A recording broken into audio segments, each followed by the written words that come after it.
Well, hello there, my wonderfuls and my beauties on Facebook. Hello there, my gorgeous design divas on Instagram. And hello, of course, to the one gentleman that's joining us. So you're a Divo.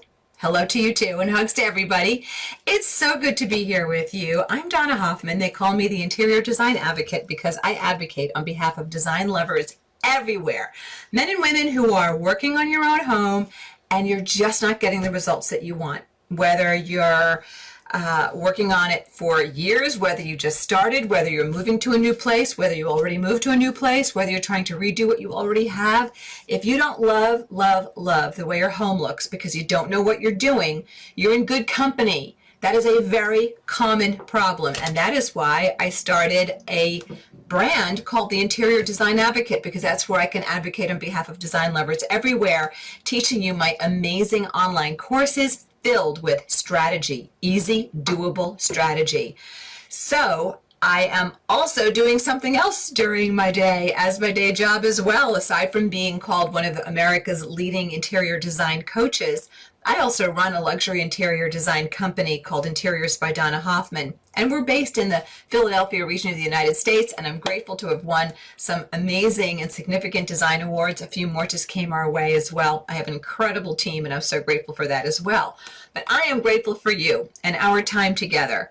Every Tuesday, 4 p.m., I'm getting hearts on that one. Every Tuesday, 4 p.m. Eastern, I stop what I'm doing here in the design studio, and so does one of my team members. We come out here to do a Facebook Live with you to talk about what's happening in your design world, what's happening in your design life, and to see how we can help you to improve life through design, because design is that powerful. The way your environment looks and feels absolutely affects the way you feel every single day in your home. And let's face it, with the cycle that the world is in right now, most of us are spending even more time in our homes than we were before. Well, the way that environment is set up, the aesthetic in that environment, the functional aspect of that environment, really powerful. And if you are sensitive, whether you're an HSP or an empath, chances are pretty good that if you're attracted to interior design, if you're attracted to studying with me, chances are pretty good that you fall somewhere on that spectrum. So if you are a sensitive, if you are an empath, oh my gosh, the way your home looks and feels absolutely affects your frame of mind, the way you feel inside every day. And I'm getting all kinds of hearts on that one as well. So knowing that about yourself, or maybe you're discovering that about yourself now, knowing that about yourself, why wouldn't you stack the deck in your own favor? Why wouldn't you do everything possible to make your environment as beautiful, as marvelous, as soul-feeding to you as you possibly can? Don't tell me budget. I don't want to hear that as an excuse, because I'm going to tell you right now that when you use clear, specific, actionable design strategy, not one-off ideas that you collect online or on Instagram or Facebook or wherever, or the magazines or blogs. When you use clear strategy, path, what to do, when to do it, how to do it, why to do it. When you lean into strategy, amazing things happen, and that's what is true for all of my students. It's really, really powerful. So here's what we're going to be talking about today. We're going to kind of shift our thinking now toward the future. 2020 has been a hell of a year, and I think most of us are thinking, yeah, I'm ready to see this year come to a close. Well, what do we want to create in 2021? And I wanted to get your thinking aligned with all that's possible in the 2021 calendar year to beautify your surroundings, and therefore to improve your life, to beautify your life, to improve your daily round, your daily round, really, to quote Sarah, is that Sarah Bun Bronick, who talks about the daily round, what we do every day in our lives. We wake up in this nest, we go to sleep in this nest of ours we call home. So what can you do? What do you want to do? What is part of your 2021 goal? Let's back it up a little bit, because I'll talk to you today about design business goals. If you're an interior designer or in the interior design industry and you've got a goal for your business, we'll talk about that as well. But if we're talking about your goals for your home, either way, whether it's a home goal or a business goal, everything that you create in your life, every goal everything you've actually brought to fruition, they all track and follow the same ingredient path, right? You have to have resources, you have to have a deliverable, you have to have a plan. Well, let's back it up. First thing I'd love for you to do when you think about your 2021 goals for design, for your home or for your business, interior design business, I want you to get rid of the word wish when you tell me what you would love to create or what you plan to create in 2021. Get rid of the word wish, because wish implies that you can't, that it's this pipe dream kind of thing, like I wish I won $1 million. Well, the likelihood of that happening for most of us is slim to zero, right? So instead of being in this wish state, this wishy-washy state, instead I'd love to encourage you to get into an active, proactive state, an action state. State what the goal is. What is it that you want to create, that you would love to create, that you plan to create in 2021 to move the needle, to move the rock forward. You may not accomplish it all in 2021. It may bleed into 2022. That's okay, as long as you're seeing continual forward motion. That's the goal, continual forward motion. And if you can achieve the goal in 2021, great. But the whole thing about goals, as soon as you achieve one, then you're moving on to the next and the next, right? So it's important to enjoy the process as well. But when you think about creating something new in your home, getting that 2021 interior design goal aligned, started to say that you need resources, you need a deliverable, and you need a plan. So what's the resource? The resource is budget, and that's going to be both in dollars if you're watching me here in the US, if you're worldwide, whatever your currency is, the euro, whatever, it all works. So it's money, and it's also time. Those are both resources that you need to allocate. I do the same thing in my business. So I want you to write this down, not right now. You can come back and watch this on YouTube or replay on Facebook. But I want you to write down what is the budget to support the design goal you will have also written down. What is the design goal for your home or for your business? Write down the goal, write down the budget. Next, I want you to write down the timeline, the deliverable. I want this to be complete by X. Therefore, I have to start on Y, right? So what's my completion date? And then what's my start date? And then from there, I want you to simply break it down into action steps. And along the way, you might find, well, yeah, I need to outsource some of this. That's okay. Or maybe you can do it all yourself. That's okay. The goal is to get to the goal line, right?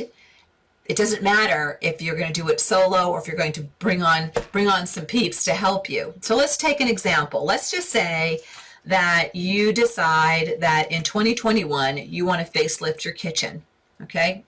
So the first thing you can do is I plan to, or I will, or I am facelifting my kitchen in 2021. What is the budget? Let's just make up a number. You want to say $5,000? You want to say $10,000? All right, I heard 10,000. All right, we're feeling wealthy today. $10,000 to facelift my kitchen. So that's part of my resource list, right? And then you're going to break it down. When do I want to have this delivered? What's the deliverable? Well, let's say, it's December, whatever it is, December 1st. Right now, we're going to move forward in our thinking into January 2021. All right, so I want this kitchen facelift done, let's say by Mother's Day, or maybe by your birthday in the summer, or maybe by next Christmas. Doesn't matter, just write it down. And once you have that deliverable date filled in, then I want you to backtrack. How am I going to make this kitchen facelift for $10,000 happen by X date? And start to break it down. So January 2nd, I start with research. Maybe interviewing some painters who are going to repaint my kitchen, setting up my basic action plan. What do I need to do to make this kitchen facelift happen? Maybe you're just going to be replacing the wall color and some furniture and some lighting. Not just a big just, but it'll make a big difference, right? But there's still legwork to do. So map it out. January 2nd, I start my research and interviewing people. January 30th, I want all that done. Feb 1st, I'm going to start sourcing my new dining table and chairs. I want that done by the end of February. And then March 1, I'm going to start sourcing my lighting and my paint color once I've selected my furniture. Okay, great. That's all finished by March 15 or March 27th, whatever you want to give yourself, beginning of the month, end of the month. Okay, hire everybody in April to get it all done and to put through my orders, right? So you're just breaking it down. So rather than trying to wash a 2-ton elephant all at once, the real way you wash a 2-ton elephant is 1 inch at a time. And that's what I've been doing in my design studio all day today. I am designing part of a massive home, but I'm designing one room. Today, that's what I worked on, one room. And I knew exactly what I needed to accomplish today. And based upon what I accomplished today, I know what I have to work on tomorrow. Same thing when you're working in your own home. Now, when you're working in your own home versus working in a business, you're going to be distracted by your life. You've got the kids, you've got your hubs, you've got your work, you've got, you know, the latest soap opera, I don't know, or maybe you're binge watching. I'm just starting to watch The Undoing. Maybe you're watching that, or maybe you're watching, I don't know, Emily in Paris. So you're going to be distracted by your life. So that's why I gave you a really elongated planning. You know, 1 month do this, beginning of the month, end of the month, start, stop. Second month you do this, and at the end of the month with that. You can condense that into 6 weeks if you want, or 4 weeks if you want. But you have to know that you are going to be distracted in your own lives if you're doing your own design work. You're going to be distracted by your life, right? So be realistic in how you set your timelines and your goals for what you want to create. And be realistic on the budget expenses as well. Don't lie to yourself. You know, you got to include things like sales tax and shipping and handling and delivery and labor costs. You're going to buy new lighting? Okay, somebody's got to install that lighting. If you don't have that talent, or your significant other doesn't have that talent, you got to hire somebody. So what are your 2021 interior design goals for your home? We just went through one and mapped out how to do it. Well, what if you've got an interior design business and you want to do something amazing for yourself in interior design for 2021? I'll broaden the conversation. Well, let's say you decide, I want more leads in 2021. So what can you do to make that happen? First, what's your budget? Let's say your budget's $2,500. That means you can outsource part of your plan. You can hire some help, in other words. You can put some money into some cards or stationery, or taking people to coffee once COVID has lifted. So what is my budget? What is my timeline? Okay, by the end of Q1, I want to have X many more leads coming to my company. And then you start to break it down. What needs to happen for that to happen? Who do I need to talk to? Who do I need to network with? Am I going to do some sort of mass mailing to my own personal network, to friends and family? Am I going to network with certain other business owners that could feed my business? You're going to break it down. So what are your 2021 design goals? And if part of that means that you need more training or you need more support and you're working on your own home, I've even posted for you a great free workshop that I do all about the power of leaning into accessories to really revamp a room or any space in your home. So that's my little pre-holiday gift to you. All right. So if you want to get new energy into your home for 2021, itchy nose, you itch on the truth. It's so doable. You can do it. I believe in you, and I know you can make it happen. All right. So let's see what's on your brain for 2021. Okay. Susan is saying hello, Susan Green, and that she loves the fur vest. Susan, thank you. This vest is old, and I haven't worn it in a while. And why am I wearing it now? I did a brutal, and I mean brutal, closet clean out over the weekend. Steve gets nervous when I do this because he always knows that when I start throwing out old energy, I'm making room for new stuff to come. New energy, not new possessions, that's new energy to come in. I love doing that at year end. I was brutal. If I hadn't worn it in the last year, out it went. If I wouldn't, I asked myself, would I spend money on this today? If not, out it went. I felt so guilty. I got rid of a red sweater that I barely wore. I don't personally like the way I look in red. So I said, you know, I never reached for this sweater. And I thought, what if I go to a Christmas party? But if I go to a Christmas party one day when they're having those again, I would not reach for this red sweater. I would do something else. So I have, there's a really neat Instagrammer. Her name is Hillary Rushford. And she has this course. It was a really easy little quick course about how to really shop in your own closet to make a lot of outfits and make more out of what you already own. And I really found it inspiring. Did it like 2 years ago, but I think I'm going to actually do it this year in 2021. If I don't wear something through the year, I'm getting rid of it. And I'd rather par down, see what I have in there. So the fur vest came out, Susan, because I combined it with something else that I really wasn't wearing. And I kind of like the way the whole thing is flowing today. Got a great pair of high heels on with my jeans too. Just trying different things. So that was TMI. I'm tired. I'm sorry. Hello, Susan. Glad you like the vest. Jan is saying hi, finally back from her move. Oy, oy, oy. From Florida to Georgia. Hugs. Hugs back to you, Jan. Hello from Superior Interiors, from Susan O'Leary, from Susan and Kim. Great to have you girls. Susan is saying getting furniture delivered in December and January. We'll be getting it all in the planned places and then deciding what goes, where all the accessories will go. That is a good plan.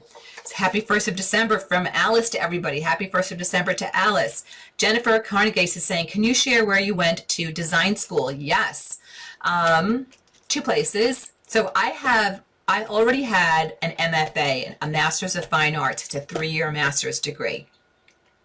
When I decided I wanted to open my interior design business, a great mentor of mine said, don't be a dilettante. Don't just run out there and put up a lawn sign out there. You need, or hang a shingle. You need training. So I live in the Philadelphia region, and I went to Temple University to study design. And where I felt that the program was weak, I also added coursework at Parsons School of Design in New York. And that is how I did it. There it is. And I think you can do it a lot of ways. I think you can do a post-baccalaureate degree, 2-year degree.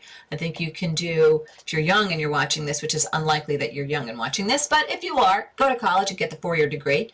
Either way, you're going to come out of design school not knowing a thing about how to really design an interior in residential, unfortunately, and certainly not, I shouldn't say it that way. You're not going to know how to run a business for sure.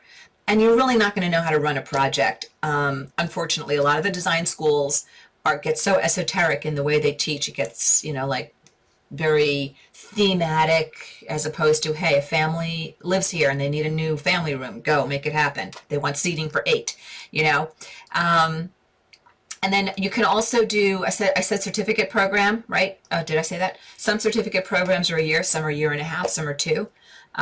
So Jennifer, let me know what you're going to be doing. And if you need help, let me know that as well. So, okay. So getting happy Decembers from people. So Joni Mariani, what a pretty name, is saying small goals will not overwhelm you. So she likes my planning strategy. I'm glad, Joni. Susan is saying, I'm a studious student of yours for a while and a floral and interior designer and seamstress since I lost my job in March due to COVID. Ouch, Susan, I am sorry. I've been working towards starting my own business thanks to your support. Yay! I am fully in action and planning. I'm fully in action and planning to launch, but I wish I had someone like you for support mentoring. I have so many questions. Susan, contact customer service. I'm going to be taking on some private coaching clients. If that works for you, great. If it doesn't, no pressure. And we are going to be developing something for the design community. I started TIDA, the Interior Design Advocate, for you, the design lover.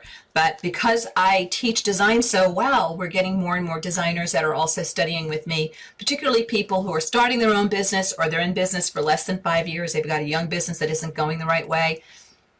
And even when I mastermind with really seasoned designers, the role I tend to play in those mastermind groups is marketing, business strategy, how to blow it out to the next level. So feel free to reach out to customer service at the Interior Design Advocate and ask for Steve or Kate, and they can get information to me, and I'll talk to you, Susan. We'll see if it makes sense for us to work together. I have had amazing coaches, and I credit my swift success financially as well to the coaching I did, without a doubt. So there it is. Oh, Angela wants to know, who is the name with the closet wardrobe person?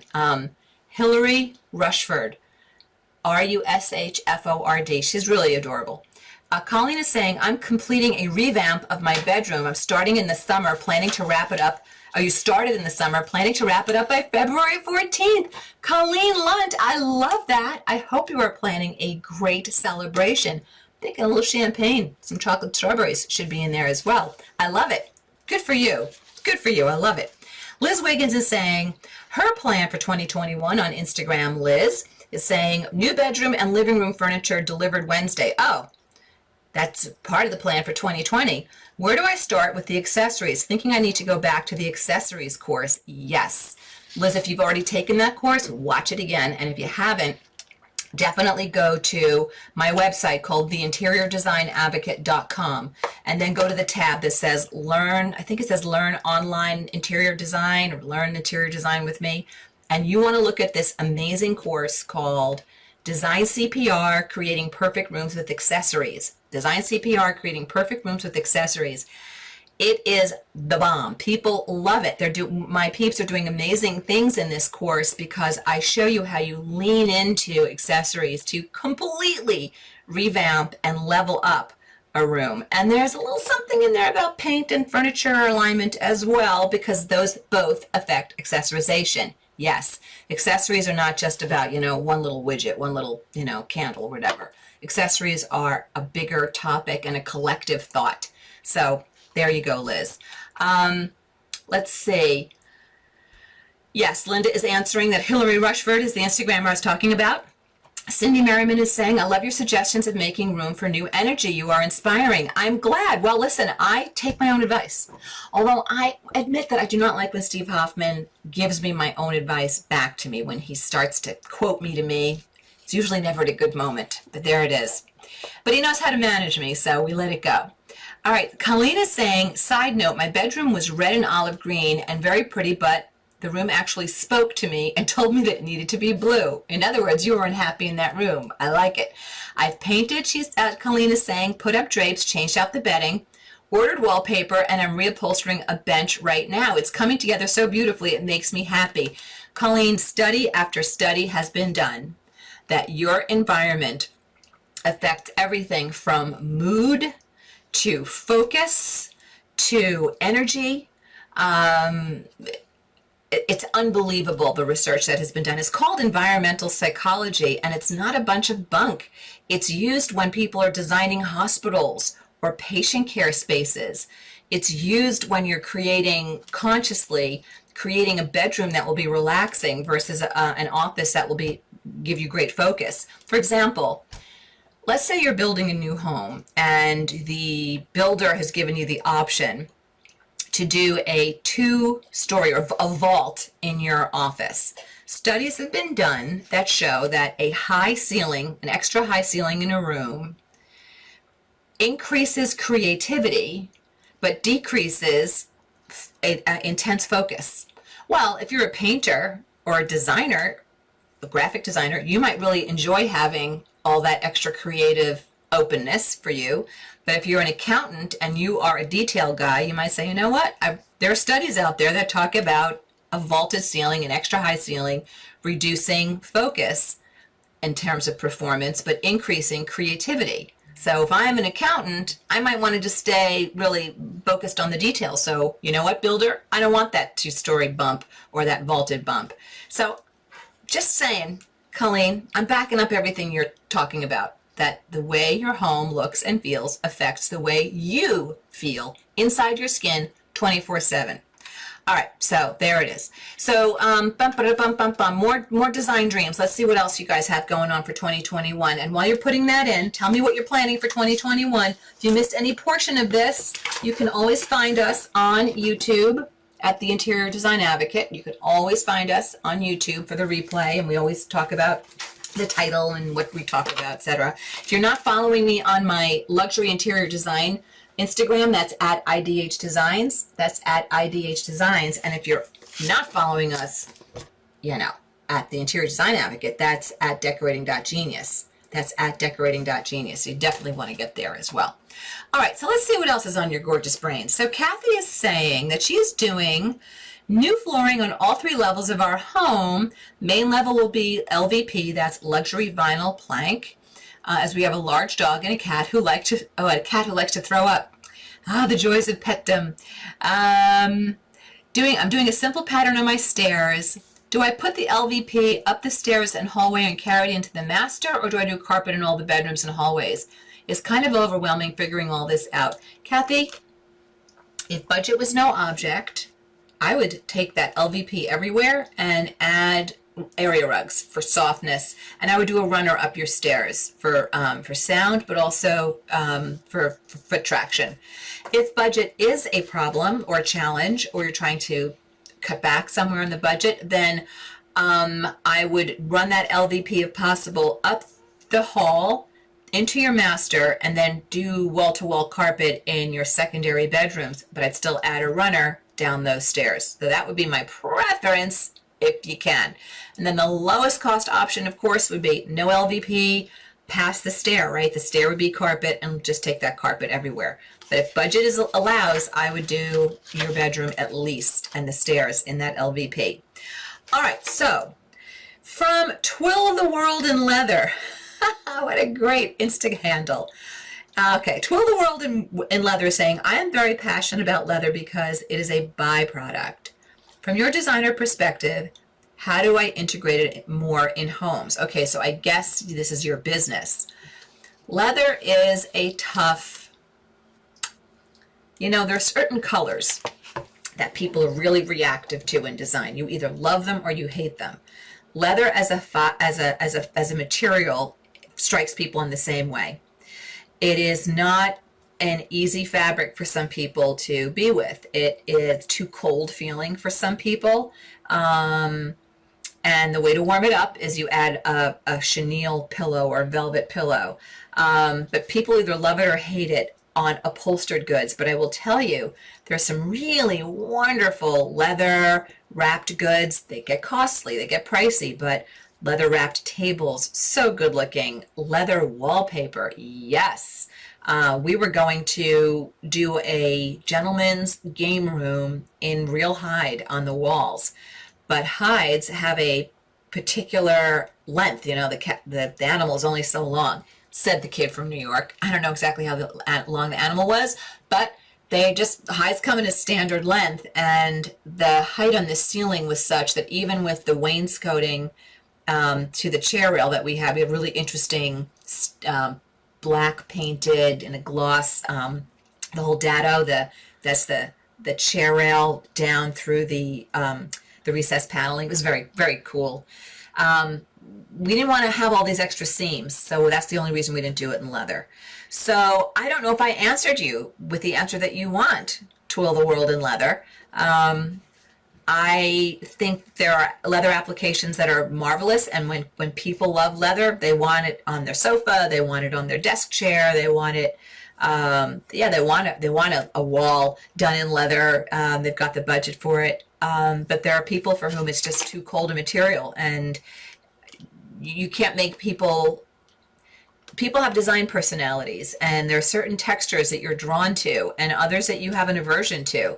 And I think also it has to do with the climate in which you live. That can also affect some of those textural preferences. So I don't know if I helped you. If you have a follow-up, more specific, feel free to pop it in there. Cindy is saying, I have new dining room furniture coming Saturday. I need to finish the design CPR course so I can accessorize my new dining room. Yes, Cindy, you do. And can't wait to see what you do with it. Post pictures in the private Facebook group. All of my courses have a private Facebook group, and I love seeing the amazing before and afters. Cindy, take a before and after. Take a before of the new furniture, but naked as a jaybird. You're not naked as a jaybird. The furniture will be naked as a jaybird because it will have no accessorization. And then take your after picture once you get the accessories out there. Game changer in the room. I always tease my clients that, on delivery day when all the new furniture comes, there's this initial rush of excitement, but then there's this moment of letdown. You look around and the room looks kind of cold. Until the room is styled out and accessorized, doesn't matter what you spent on that furniture. It will look cold and undone. Always, always, always. So can't wait to see what Cindy has in store there. All right, Julia is saying she's starting her interior design business beginning of the summer. Yay, Julia Myers. I bless it. Make it happen, woman. I'm excited. Julia, if you haven't already gotten our checklist for starting your own design business or up-leveling your own design business, you should get it. And I should be able to tell you how to get it. Steve Hoffman is going to get into the chat as me and post that for you, Julia. So I want to toast your success and support your success. Kathy's saying thank you, and I just made Kathy's stress go away. I'm so glad. Well, I love it. Well, let me tell you what we're talking about. If there are any further questions or comments, feel free. I know this is really not a big design time of year, which is why it's a little quieter right now, but I love having this time with you. Love, love, love it to bits. If you have anything else you want to input, other questions or comments to me, feel free. And let me tell you, next week we are talking about a goodie. Next week's topic is quick design ideas for facelifting a kitchen for the holiday season. Quick design ideas for facelifting your kitchen for the holiday season. And I recognize that for many people, you're not getting together with family, extended family and friends because of the pandemic that we're having, right in the middle of, we're in the midst of. I don't see why you shouldn't be putting joy and beauty in your own home. Get out that Christmas tree, decorate it. I've noticed in our neighborhood, a lot of Christmas decorations went up early this year. I think it's because of the pandemic. I think people are just saying, I have had it. I'm so ready to put some holiday cheer into my life. So there are some beautiful things you can do in a kitchen that just up that beauty factor for the holidays. And whether you're having guests doesn't matter. You're the guest. You're the guest of honor. So the woman of the hour. So here it is. One last comment coming from Kevin. He said, I have to choose some. Hey, we have a Divo with us. Kevin, Divo in the house. Good to have you, Kevin. Woo-hoo. Kevin is saying, I have to choose some siding for the outside. I have to match a brick that is not a usual color. Any advice? Yes, Kevin. Quick lesson in choosing exterior finishes. Your exterior finishes should be kept to a minimum. Your exterior finish colors. 3 ideal, 4 max. That's for siding, stone, brick, paint, meaning the shutters, the shutter color rather. Any sort of walkway that is attached to the residence, right? Whatever you're seeing as that hardscaping, ideally 4 colors. So if you have an unusual brick color, you've got to make sure that your siding is, I don't know what you mean by an unusual brick color, but you have to make sure that you do not select I'm saying this negatively, I'm sorry, but say it the positive way. You want to make sure that you are selecting a siding color that is not exciting an undertone in your brick or other fixed elements that you don't want excited. Does that make sense? So if you have a harsh orange undertone to your brick, then you want to make sure that you are not picking out a siding that has an undertone that's orange in it. You want to try to find an undertone that's more gray. In fact, a gray undertone will probably help a lot of unusual colored bricks, but not always. It's not a be-all and an end-all. There are certain whites and certain like dirty whites that can also be good there. If you have a weird brick color that you've got to work with, you might want to think about quieting down other elements. Get the front door black, get the shutters black. I mean, stop trying to reinvent the wheel with every crazy color under the sun. Go back to those neutrals to try to calm things down. That can also help. And really important, Kevin, and anybody else who's doing any exterior work right now, you have to look at your colors outside, because in sunlight, your colors are going to get anywhere from 15 to 20% lighter and possibly even a little like more washed out looking, and they might brighten at the same time. So don't look at your siding samples at the kitchen table, and also don't look at your siding samples down like this, Kevin. Hold them up. You want to look at them in the direction in which they're going to be seen, looking at them vertically rather than horizontally. And last but not least, when you're trying to evaluate your siding colors, I would absolutely pay a little extra so you can get separate samples mailed to you. Working on those little teeny cards can be hard because color is affected by the thing it's next to or near, Kevin. So Kevin and I are buddies. I just want to keep saying your name. Sorry, Kevin. But when you've got all those samples on a page, it gets confusing because they all start to influence each other. Get separate samples, pay a couple extra bucks. It'll be worth it because your home's going to be covered in this siding. And if possible, if you have any white on your home, a garage door or any current siding, try laying your samples up against something that's white to really see what those undertones are. And if you have to get some, what did the kids do in their craft projects? What was that? Something board, cardboard, something particle board, poster board, something like that. Foam core board. Get some of that and lay it, stand it upright against your garage and then put your, your samples in front of that. So hopefully, Kevin, that will help you. Unless you have a more specific question, hopefully that will get you going. Oh, Kevin is saying, is it better to go lighter or darker? Kevin, I would absolutely want to see everything else that you're dealing with. There's no one hard answer on that, firm answer. So I would definitely want to see what you're dealing with. And unless you're one of my students, you can't send me pictures. I just get too many questions. As you can imagine, people just sort of want me to design for them. And I've got big contracts that I've got to fulfill for my design clients. So if you are one of our students, Kevin, you can absolutely put pictures and questions into the private Facebook group area so the community can weigh in and so can my team. All right, so good luck. So Julia is saying, oh, is there a problem? There's a page that's down? Oh, dear me. A tech problem. Imagine that. Oh, well, full moon last night. Maybe that's the issue. Pam is saying she's planning a master bathroom update. Well, that'll be a fun 2021. I know bathtubs are important for resale, but I would rather have a makeup vanity and or more closet. Have you ever seen a removable top for a built-in bathtub to allow other uses besides bathing? No, I have never seen that, and it sounds a little odd. I think what you should do, Pam, is check the comps in your area, talk to a realtor, and ask this real estate agent, will the comparable homes to mine, will not having a bathtub be a problem for me? I have seen clients and families get rid of a master tub to make the shower bigger and or to grab more closet space. So I'm not giving you a definitive no on it, but I think you should check with a real estate expert in your area who can tell you, nope, in your price point, people want a tub, or yeah, do it. It's not a problem. So I would talk to a real estate agent. Hopefully that helps you. Last two questions, according to Senor Hoffman, who's playing the role of Katie, because Katie is buried in design right now.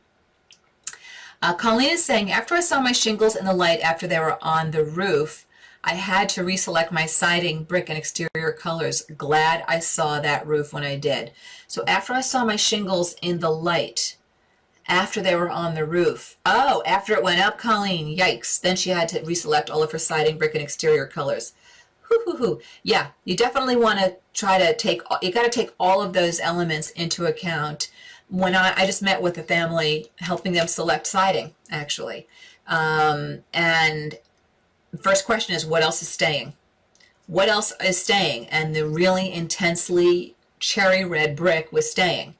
So I needed to know what we're working back to. So if you know that you are going to, in a year from now, change your, let's say, your roof, but right now budget is I'm just changing siding, I'd still pick out that roof tile now. Know the direction it's going. I would do the legwork even though you're not putting through the order right now. I'd get the stars aligned so you know where things are going. As a professional designer, I can do that without taking the step I just told you, because I'll know I'm going to put a gray undertone somewhere, or I'm going to go with more of a black asphalt kind of look on the roof. But if you're not a practicing designer and you're not used to seeing things that aren't there, I would take the step and make all the selections now, as if you were buying them all now, installing them all now. This way, every decision you make today makes sense for tomorrow. Because let's face it, we work hard for our money. I want to make sure that every dime that you spend is going to in the right direction. All right, everything's moving toward the same bullseye. All right, lovelies. Listen, it was great being here with you. I'm going to scooch. Next week we're talking about quick facelift ideas for the kitchen, for your kitchen for the holidays. So definitely join us for that, 4 p.m. Eastern, right here, Tuesday. And for whatever link that's broken, we'll get it fixed so you can get whatever it is you're supposed to be getting. All right, guys, big hug to you. Thank you so much, and I'll see you next week. Bye now. Hi, this is Donna. Thanks so much for watching. And if you like this video, please hit the like button and comment below so I know what you think. And don't forget to subscribe to the Interior Design Advocates channel so you don't miss any of our great content.